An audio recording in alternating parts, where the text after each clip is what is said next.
Welcome to our webinar, Introduction to Government Contracting, on the road to procurement readiness. And I wanted to do this webinar in celebration and recognition of the third annual National PTAC Day. So I want to start off with a broad overview of PTACs, who we are, what we do, as well as how to become procurement ready. And if you're wondering who I am Joseph Scott. I'm the director of the Ohio Procurement Technical Assistance Center here at Youngstown State University. Like I said, I want to go over PTAC as well as understanding the business decision for is government contracting right for you? What are the steps to get set up for that? And then leave you with some tips at the end for finding opportunities. Today is the third annual National PTAC Day. So PTACs, Procurement Technical Assistance Centers, we are a national organization. We span across all of the United States as well as the territories. And we exist to help small businesses and any size business really sell to the government. Back in the 1980s, Congress authorized the Department of Defense to create the PTAC program.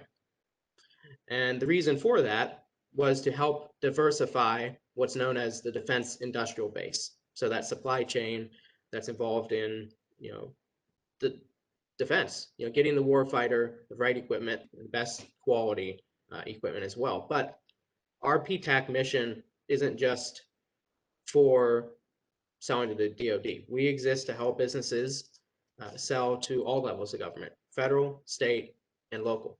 So like I said, we are a national organization, but we have some centers here in Ohio that I'll go over in just a minute. I wanted to kind of provide you with a brief overview of what PTACs do. Government contracting is a very broad term, but really our services are quite encompassing. So I always tell if it deals with government contracting, PTACs can assist. From starting out with entity registrations, getting set up to sell to the federal government or sell to the Department of Defense or sell to the state of Ohio. We can help guide you on those individual entity registrations and those processes. Help you understand how to conduct your own market research, as well as provide you some insight through other databases that we have access to as well. And so that you can make informed decisions on what opportunities to go after and how to target your marketing as well to individual agencies. Also assist with developing some marketing materials, helping you develop your capability statement, a one-page resume for your company. Also, we provide training events like this on more specialized topics as well. But we can also help you with, pre-award and post-award items with contract proposals as well and contract awards afterwards. I also like to highlight the small business innovation research and small business technology transfer research assistance that we also provide because it's not just helping with entity registrations. We can help guide you in putting that whole proposal and that whole process together as well. So myself at our YSU PTAC, we cover Trumbull, Mahoning, and Columbiana counties, but we are part of the greater statewide network of Ohio. So like I said, I wanted to highlight the SBIR, STTR assistance.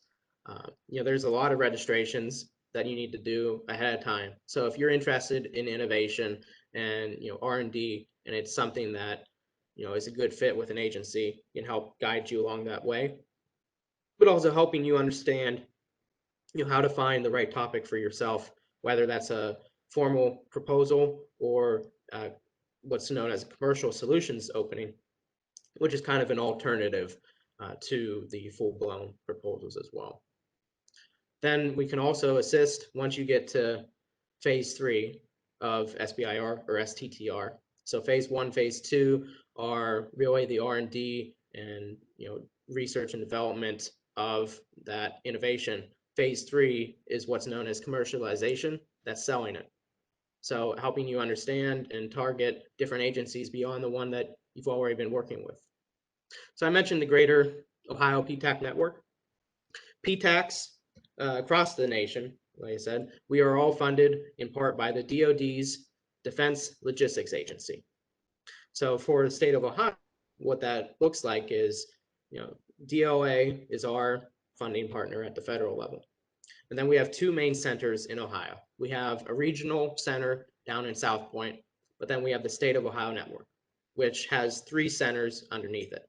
Rhodes State Community College in Toledo, Ohio University in the midsection of Ohio, and then finally we have Youngstown State University, PTAC, in Youngstown. One last thing before I wrap up the overview of our Ohio PTAC, I'd like to point out that last year, our clients had over $1 billion in government contracts, and that is both prime and subprime contracts. And what that means is our companies are doing pretty well. But there's always room for improvement as well. And so we always like to see that number increase, and that has been steadily increasing over the years.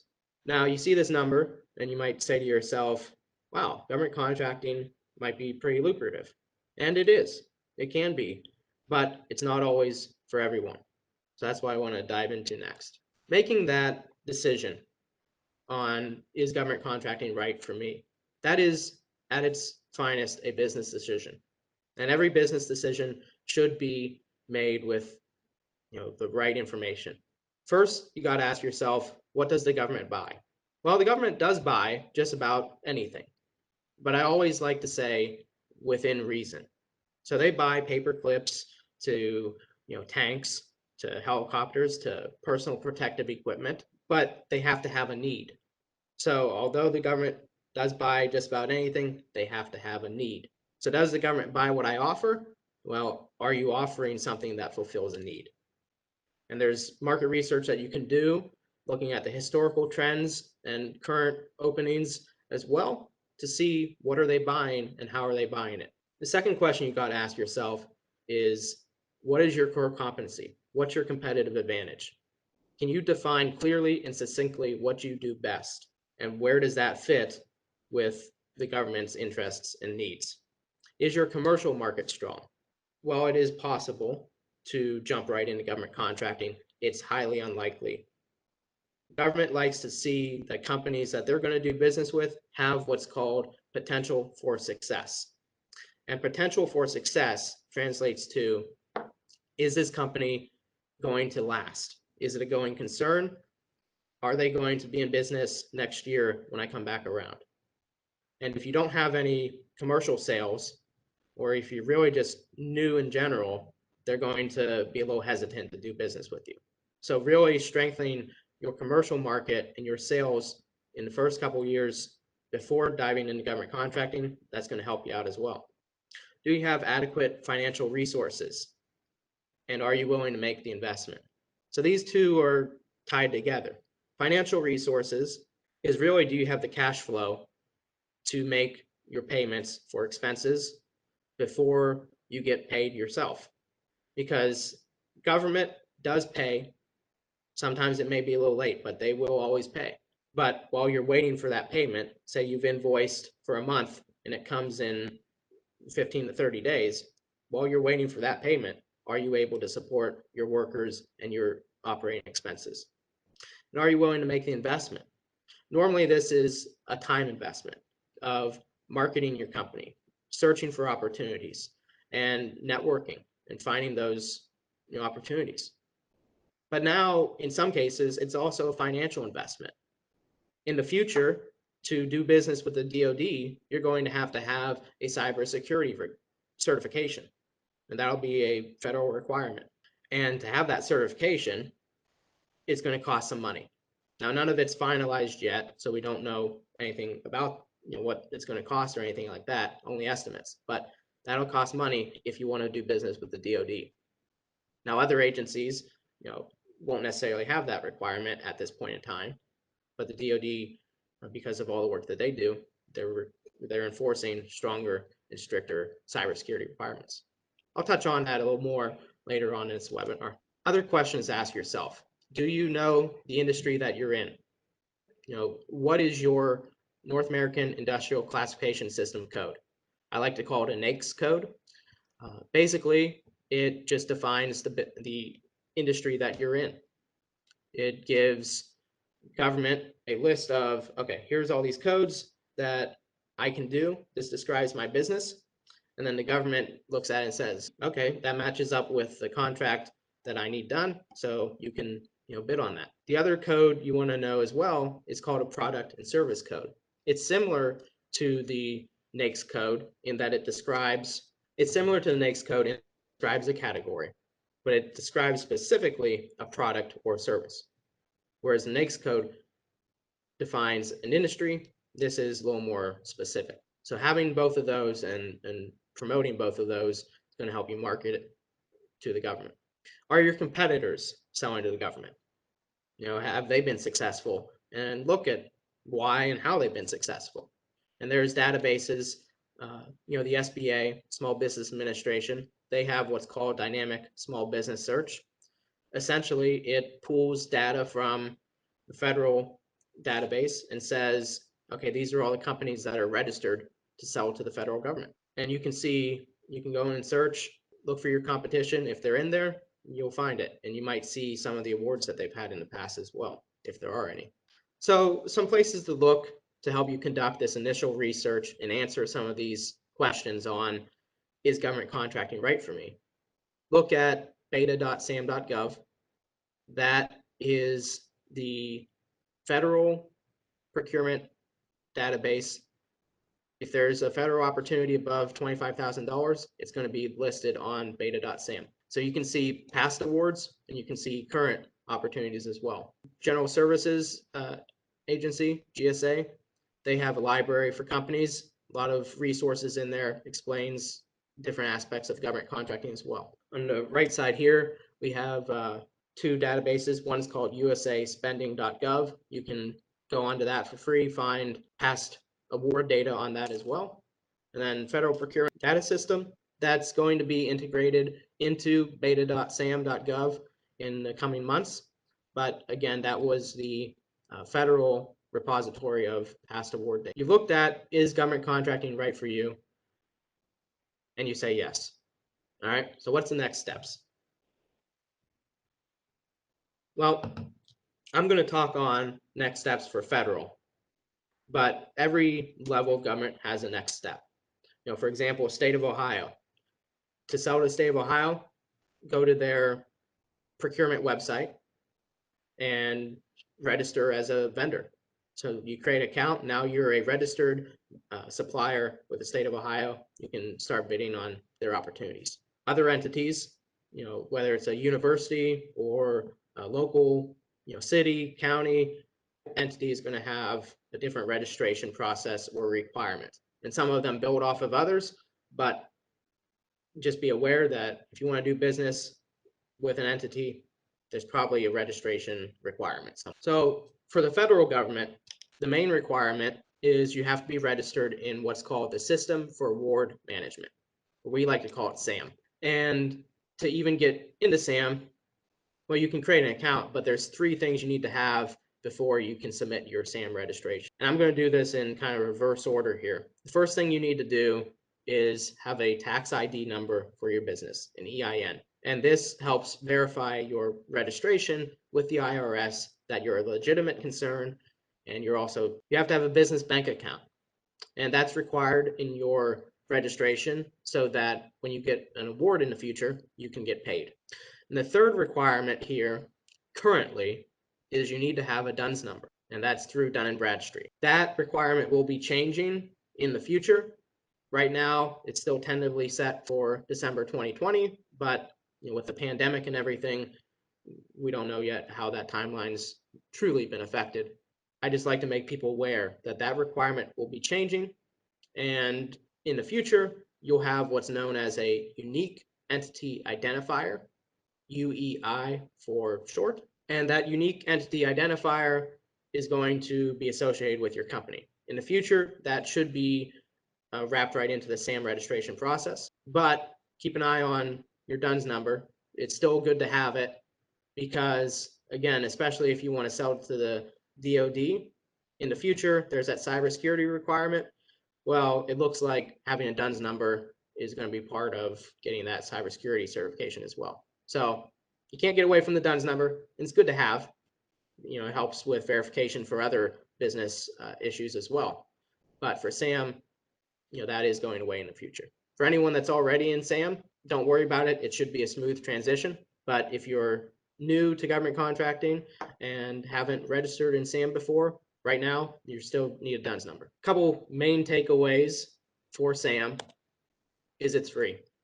Getting a DUNS number is free. Getting an EIN is free. So a lot of government requirements are free. Please do not pay for SAM registration assistance. There's a lot of companies out there that offer their services for a steep fee. It's free to do. Please email me, call me first. I'm always happy to walk people through SAM registration, but it is 100% free. And even once you're in SAM, you may still get contacted by companies saying, we can help you optimize your SAM profile. And again, please call me first because your SAM profile is already optimized, or we can work together and figure out what you need to change. So once you've registered in SAM, and you'll see going through the SAM registration process, there's a part where it mentions business certifications. So I'd like to talk on that for a minute. And again, there's different certifications at different levels. I'm going to touch on the federal ones, but there's also state certifications. Ohio has veteran business enterprise, minority business enterprise, economically disadvantaged and growing enterprise, or the EDGE certification. And I know in the future they're looking at getting a women business enterprise certification as well. Some specific entity registrations: ODOT, Ohio Department of Transportation, Turnpike, they have a disadvantaged business enterprise certification as well within their own agencies.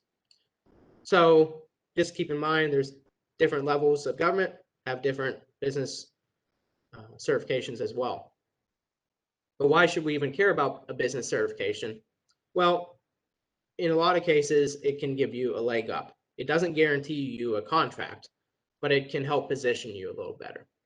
And what I mean by that is some contract opportunities are set aside for a specific business certification category. And what I mean by that is if you have a woman-owned small business certification and there's a woman-owned small business set aside, well, only people with the woman-owned small business certification can bid on that opportunity. The same thing goes with the other business certifications you see here as well.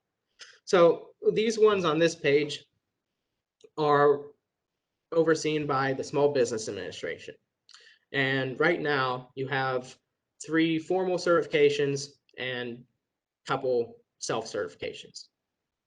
The formal certification is one that goes through a formalized process where they verify that you're, who you are, and then they double check that you meet all the requirements. The self-certification is you go into SAM and you check a box and you attest that I am a small business, or I am a veteran or service disabled veteran owned small business. And there's nothing wrong with either a self-certification or a formal certification. They both serve a purpose.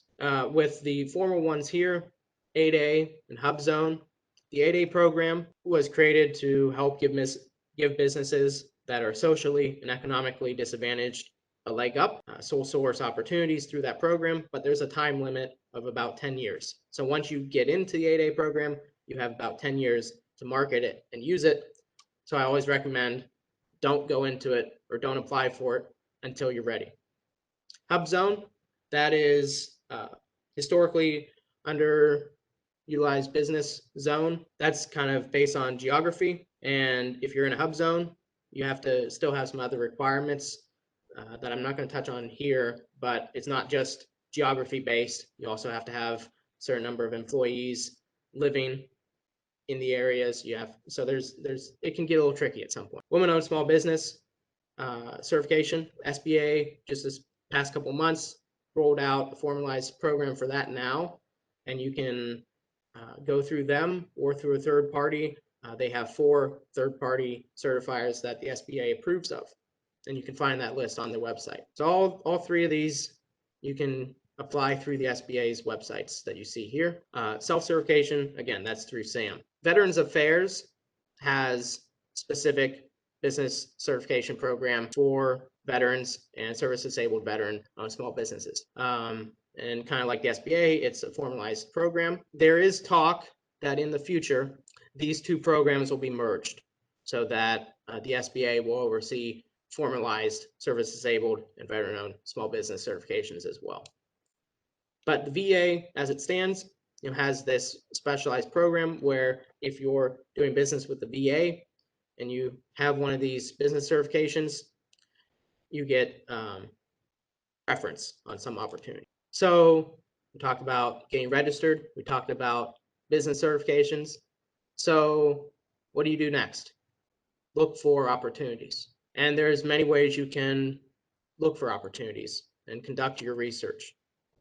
Look at the agencies. Who's buying what? What's their mission? Looking at the websites, beta.sam.gov, seeing what federal opportunities are out there. Looking at Ohio Procurement's website, see what state opportunities are out there. Look at agency procurement forecasts, what they expect will be coming up in the future. Looking at specific entity bid board systems. So for example, Defense Logistics Agency has their own system where they put out their opportunities, and it's called DIBS. Some Army, Navy, other branches have specific websites as well. So knowing who buys what and where they're buying, how they're buying is key in marketing your opportunities. And when you're doing this research, look for sources sought notices. These are government's request for help with their market research. So the government, before they post an opportunity, they're required to do their own research to see who's out there and who can respond. And a lot of people don't respond to sources sought, but you should, because this is your chance to influence how that future solicitation might be released. And if it's under $250,000, at least 2 or more small businesses respond, it has to be set aside for small business. Likewise with the other business certifications. So responding to sources sought can help lead to a set aside, which restricts competition, so to speak, so that only people with that set aside designation can bid on it. So small business, you respond, it gets set aside as small business. That means you don't have to worry about competing with the Lockheed Martins and the Boeings and all that. You're just competing with similar small businesses. Also, while you're doing your research, create your own database. Create a database of agency contacts. Create a database of award history and seeing what are the trends, who's doing what, and start building that network.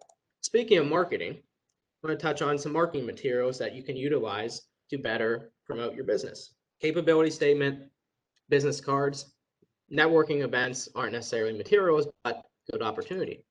Emails and agency contacts. So what is a capability statement?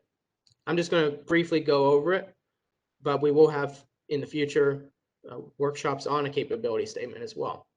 Capability statement, like I said earlier, is a one-page resume of your business.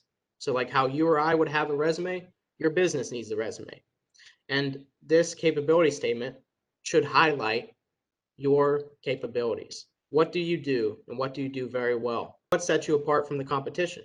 How can the government find you? What's your contact info? What's your cage code that you get from your SAM registration? What's your DUNS number? Do you have any contract vehicles that you're a part of, like a GSA schedule? And what work have you done in the past performance? Showcasing that you know what you're doing and you've done it before. So capability statement, again, can be really key in helping agencies determine how to put out a solicitation, and including that in a sources sought or including it in a networking event is going to help get your company out there, but really promote what your capabilities are. Business cards, you always want to hand out business cards. You can utilize the back of it as a mini capability statement. Include your cage code, your NAICS codes, and if you have any business certifications. So a lot of times, I have a business card myself, backside's empty. But this is a good way to utilize it you're utilizing both sides. Email, if you are sending emails, and you're trying to introduce yourself, or you're following up from a networking event, do not use mass emails. Personalize the email. Because if you send a mass email, no one's going to read it. And it might not apply to the people that you send it to. But if it's a personalized email, they're going to at least look at it. They might not respond, but they're going to look at it more often than not than a mass email. And if you are including your capability statement or any other materials in that email, make sure it's PDF so that it can be accessed by the networking events. Again, just bring your capability statement, bring your business card, and leave the other. You want to promote your capabilities. You want to bring the people with you that can help do that. You want to customize your approach to each agency. So maybe you have 5 different capability statements. You have 5 different pitches for 5 different agencies. Speaking of agencies, know who to look for. Look for agency, contracting officers, procurement center representatives, individual buyers, and small business specialists and liaisons.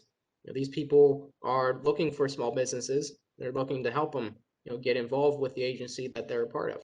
So I want to leave you with a tip on, perfecting that pitch. So a lot of times now, most of the time now, networking events are virtual. And that may be the case going forward. We might see a lot more virtual networking events, industry days, matchmakers. These are all different types of networking events, but I think we'll see virtual a little more in the future. So when you have virtual, you kind of miss, the face-to-face interaction. A little bit more than you would in person, because when you're in person, you can go up, shake their hand over your capability statement, business cards, and give them your pitch. But virtual, you're part of that. Really, it's you go into a room and now here's a pitch. So perfecting your elevator speech or your pitch is becoming more important now than ever before. And perfecting that pitch really comes down to 4 key areas. Clarity, making sure it's clear and concise. Practice, that and feel comfortable with what you want to say, but it doesn't sound rehearsed. Keep it simple. Cut out the jargon. You don't want to confuse people. You might not be, if you're an engineer and you go into an event, you might not be talking to other engineers. You might be talking to someone that knows nothing about engineering. So keeping it simple and translatable is best. And then having the passion for what you do. If you're passionate about your company, about the products and services that you offer, that passion is going to come through in your discussions, and they're going to pick up on that. So how to form a elevator pitch? You want to start out with a hook. How do you catch their attention? And you want to mention a problem, a pain point that the agency has, or a contract that is coming up for renewal or rebid soon. Have a unique solution. How do you solve that pain point while bringing your value to the table? Your team, highlighting the strengths of your team and your company, and how you get the job done. And it's not just saying, oh, well, we have a business certification, so we can do the job. Agencies are getting tired of hearing that.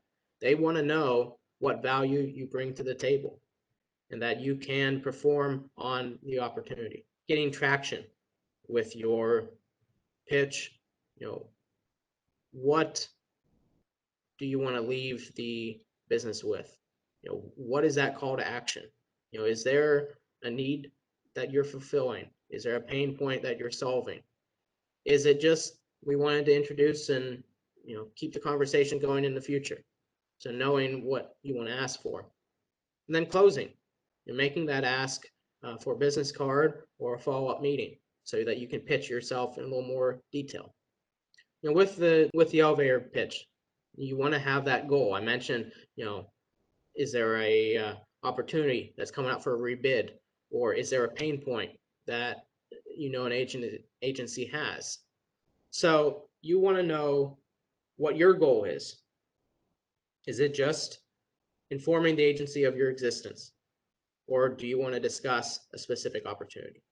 You don't want to try to close the deal in that first meeting, but you do want to have that goal and show that it's targeted. You want to know your audience as well. Please, please, please do your research. Agencies say all the time that they talk to a business and that business had no idea what they do.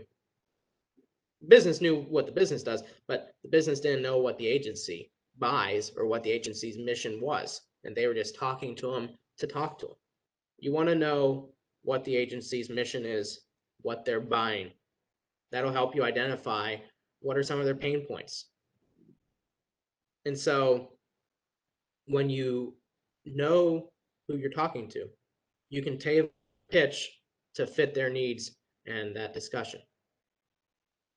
Less is more. We all have a natural tendency to talk and talk, especially when we're passionate. So you don't want to get overwhelmed with explaining everything about your business, right? You want to keep it clear and succinct, but you want to leave them with information that they find valuable. So focus on describing your capabilities. You also want to try to build a rapport. Find common areas to build on. Part of government contracting is finding the right opportunities and putting in a strong proposal. The other part is relationships. So building a relationship with that agency on a personal level as well as a business level, can be key. And then practice your pitch. Don't memorize it. You don't want it to sound rehearsed, but you want to be confident in what you're saying. So let it flow naturally like a conversation, but have, the path prepared. And as I wrap up on this, I have a slide here on some information that you can look up and peruse at your own leisure. If you want to learn more about government contracting, there's the Code of Federal Regulations, that's the law, and 13 CFR establishes how the government buys and all of the programs, how they buy as well. Federal Acquisition Regulations, also called the FAR. These are procurement rules that are used every day, clauses and provisions that you see in contracts. And the FAR has a lot of parts, but there's also other, I'd say, subsections of the FAR, or supplements to the FAR is a better way to put it. So, there's Defense FAR, DFARs, there's, Air Force FAR. So every agency, in the DoD has a FAR supplement, and there's some other supplements as well. But within the FAR, there's two key areas to look at. Part 19 is the small business programs, and that implements the Small Business Act that helps, involving small business in the defense industrial base. But then we also have Part 52, which is solicitation provision contract clauses. So this will point out standard contract clauses and provisions that you'll see in opportunities. You see certifications, notices, and instructions to compete for a specific contract. And for the FAR and all of its supplements, you can find that on acquisition.gov. So as I wrap up with the presentation, I'll move on to Q&A. But I will point out as I'm doing that all of these slides will be made available to you, as well as a recording of this presentation afterwards.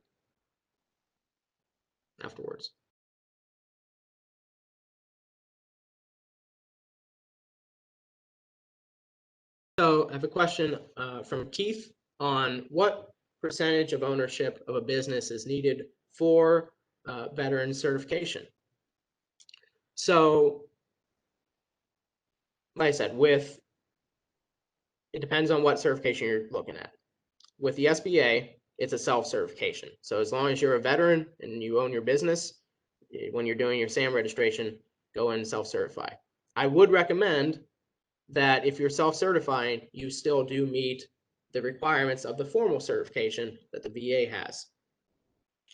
And this applies to pretty much all of the business certifications. When you're looking at ownership and control, a business needs to be at least 51% owned and controlled by that specific person. So in this case, for a veteran certification, your business needs to be 51% or greater owned by a veteran, and 51% or greater owned by or controlled by a veteran. So ownership is, the legal ownership of the business. How is it structured? What if it's, do you have equity in it? Do you have share percentages, stuff like that? You have to be able to prove that you have 51% at minimum ownership. Now, control is a different scenario. Control is, are they involved in the business? And reason that they've added control, or really focus on that for all these business certifications, is they're trying to cut down on scenarios where you have someone that fits a category and they don't do anything with the business. It's in their name, but they don't do anything. So they're really trying to cut down on those in business certifications. So control is, are they involved in the business, and are there key business processes or functions that rely on that person, that if they're not involved, things aren't going to go well. So getting back to your question, what percentage ownership of business is needed for the veteran certification? At least 51% ownership and control of the business. And that percentage can be of multiple veterans as well. It doesn't need to just be one veteran. And like I said, VA, through their Vets First program, has a formalized process. SBA right now is set up as a self-certification.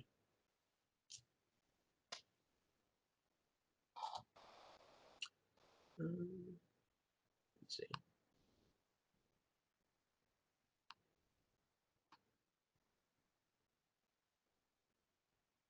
That's a very good question. If there's any other questions, please send them in. Use the Q&A and chat. Here we go. The question is from Neil. What does the process to become certified look like, and can you help with it? So absolutely, Neil, I'm always happy to help my clients with the business certifications, walk you through step by step. Now with that, I don't submit anything, but I can guide you through all the paperwork that you need to do and have documentation for that certification. The process is kind of similar across the board, whether it's VA or SBA. It's kind of similar. You register with that entity, and then in your online portal, you'll go through and upload your documentation and then submit it. And I'm kind of simplifying the process here, but that's essentially what it boils down to.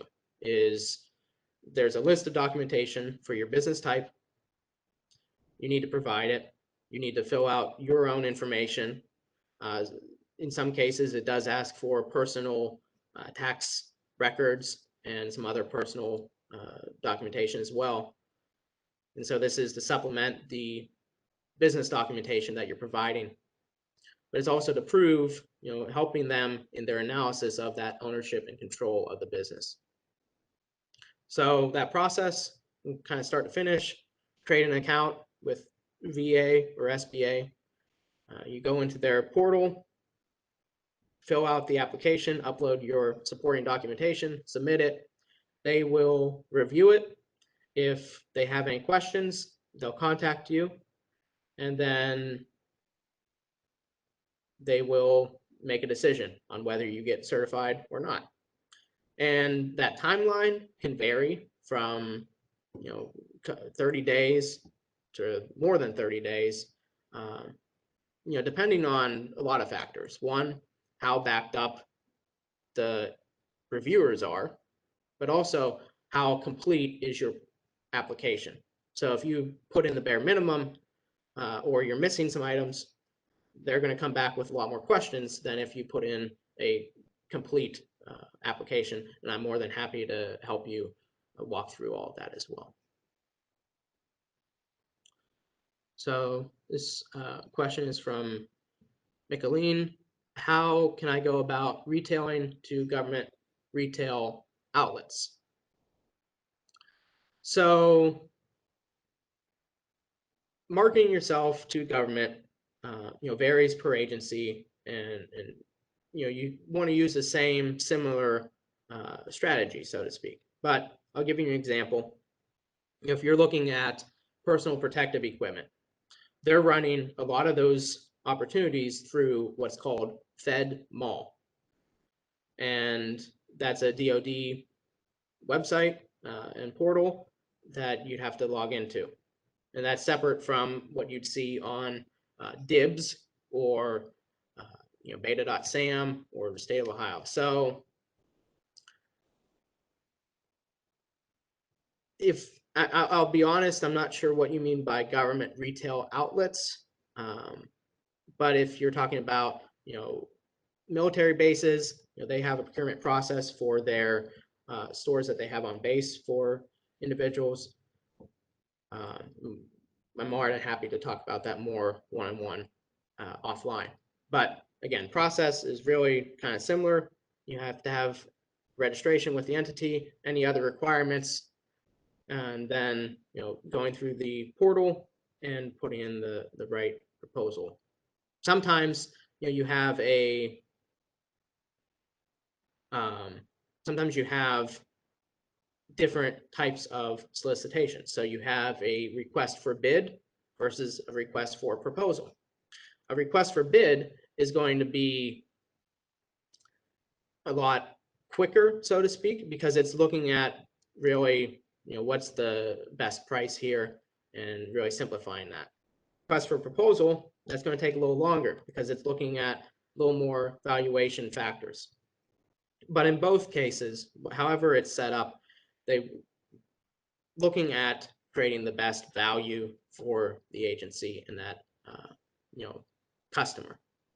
And so best value isn't just lowest cost when you're looking at a proposal. It's also what do you bring to the table.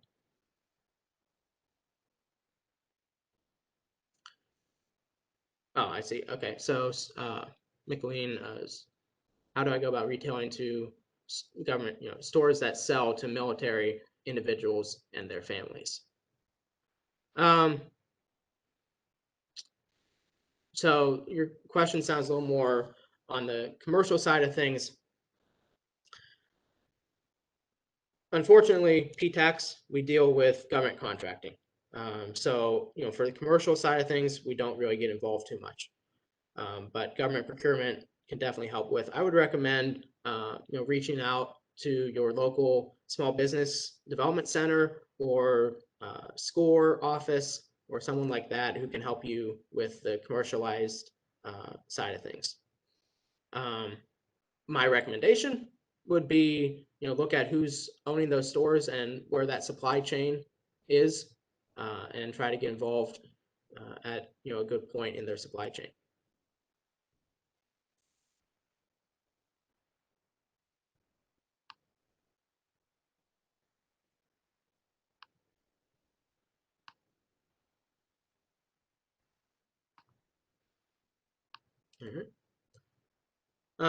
A few more minutes left. I would like to wrap up in a few minutes with mention that, and as you're getting your last questions in, please do, but I just want to mention that one of my colleagues, his name is Kent Kahn, he's the director of the Road State PTAC up near Toledo. He is hosting a webinar at noon today on cybersecurity requirements, what those will look like in the future for doing business with the DoD. So if any of you are interested in that webinar, please send me an email. I'll put my email address. It's here on the slides, but just so you have it, I'll put my email here in the chat for you. Please send me an email. I'll send you a link to that webinar. And like I said, that's at noon.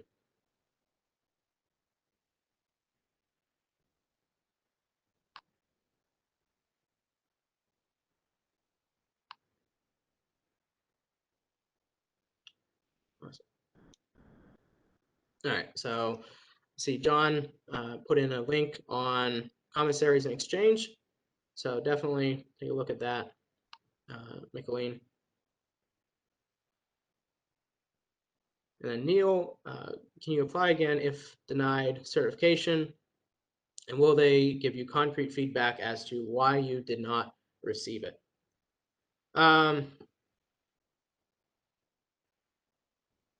There is a cooling off period on when you can apply again.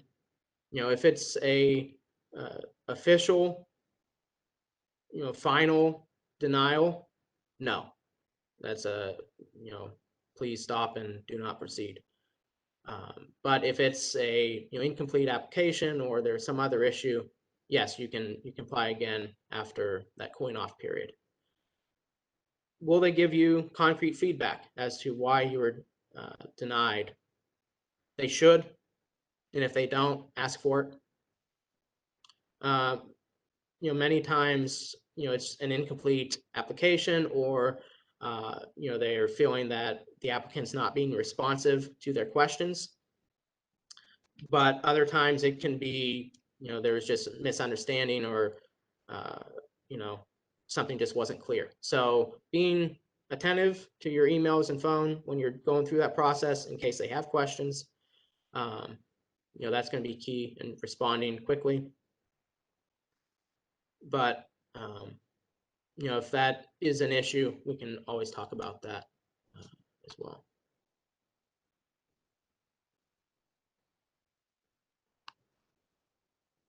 All right. So with that, I'd like to wrap up. So like I said, if you're interested in the cybersecurity webinar at noon that my colleague's doing, please send me an email. I will get that over to you quickly. And also, like to thank you all for the privilege of your time. Appreciate you being on here with me this day, celebrating our 3rd annual National PTAC Day. So, thank you, everyone, and hope you have a good day.